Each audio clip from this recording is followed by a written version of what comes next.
هلو walaal soo dhawow walaal waan dhowahay magacaaga meesha ku soo hadlayso walaal magacaygu waxa weeye waa culay raagi waxaan joogaa burcalimka joogaa laakiin waan ka tegayaa doorka maslaad gaariga raaci doorka hore iga tegayo barnaamijka waa barnaamijka salaamaha iyo muusiga iyo tacasha waxaan ka salaanto الله والله دهيري يوم الصلاة خير علي والصلاة إن محمد والصلاة خير بارع سوال والصلاة وعود بابا كنت بتشرب على هاي أنا كنا والله وقف صلاة برنامجك سلامها iyo muusiga culay raago marka waxaan naga codsanaysaa walaal walaal barnaamijka waxaan kaga qayb qaadanaya waan yaa ku soo garaacayo aagada subaga mid aragtaa walaal adoo hadma aragtaa anagu waa ku arnaa nimanka gacmaha taagtaagayoonaa warka u dhilma aragtaa telefoonka kaala ina ma aragtaa telefoonka kala hadal jinna inagu waa arkaynay afcastayta Allah walaal ma codsiga walaal waxaan doonayaa ma taqaanaa gabadh ama afar dhal ama shan dhal oo waxa weeye carruurtana aan la koriyo weeysadana aan isku dhawrano oo guurdoono meelaha xiiqsan dadarti walaal ii soo sheego waxa nin baa nafta halkan ku haysaa walaal ku dheh oo meelaha TV-ga ka yaboohi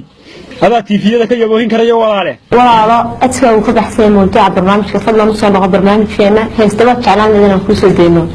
arway hadlaysa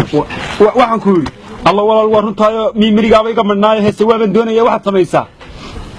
dheer xasidina way diri waayeen mimiri 2GB walaal gaari soo saarayaaye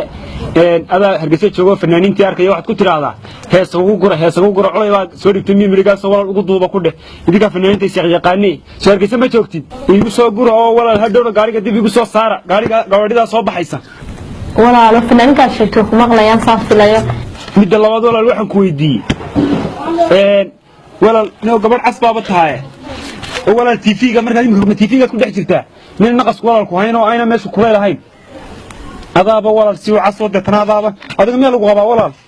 barnaamijka leefad ku jirta dadka dhan oo ku daawanayaan ka mowduuca barnaamijka ka bixin dadka oo walaal dadka maxay naga galay leeyahay halkaas in ka haasaawayna midda labaad walaal dadka dhan miyaan soo garaacay adaan soo garaacay midda labaad walaal Xuseen ma ila fadhiyo Xuseen waxa ma kala qarsanayna oo caadiye sanaacada dalacda